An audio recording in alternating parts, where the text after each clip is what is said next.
at the root, autism is caused by cellular dysfunction, and it's manifesting in nerve cells and brain cells.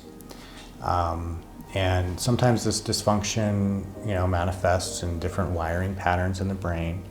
But at the same time, if we can correct the imbalances, then often the brain can start to rewire itself. So that's the amazing thing about the brain, is there's neuroplasticity.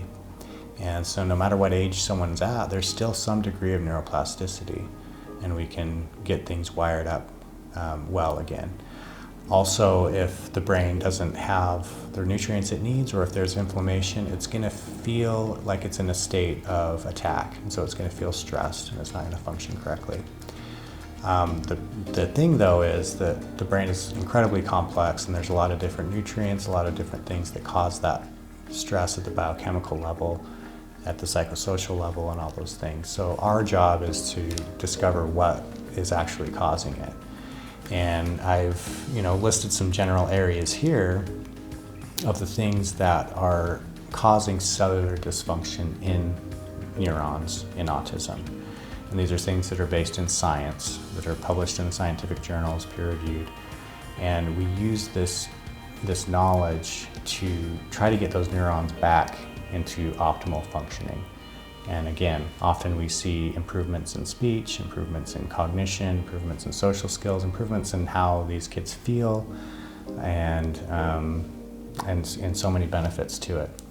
But the primary cause is some sort of inflammation. And there's a lot of different things that cause inflammation in the body.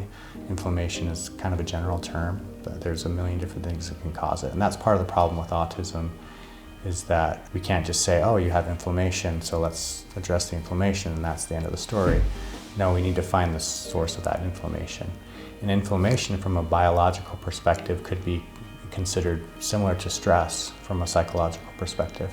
So just like anything, any various things could cause stress for someone, there's various biological causes for inflammation. And common causes of inflammation in people with autism are immune causes, including infections or past infections. And these are things like bacterial infections, Clostridium infections.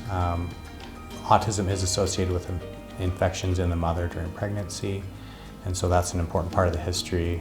And sometimes these infections cause immunological consequences that affect the brain. And sometimes the effects can be reversed or ameliorated. And so that's through testing I determine, and also through your history, determine what might be causing that. So there's a lot of evidence, and I'd say it's even more than just evidence, but there's a lot of proof that autoimmunity is involved in autism. So a lot of cases of autism can be viewed as an autoimmune condition. And so in an autoimmune condition, the body's immune system, because it's confused or it's overactive, is actually attacking the cells of the person's body. And in someone with autism, it's damaging the nerve cells. And so there's ways to address that autoimmunity.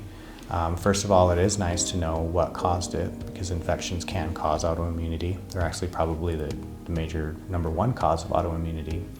And then through nutrition therapy and diet, we can decrease the inflammation, decrease that autoimmunity. There's also an approach that I'm beginning to take in my practice where, let's say, for example, someone has a history of Clostridium infection. Clostridium infection is a bacterial infection that primarily infects the gut. So there's a lot of different strains of Clostridium.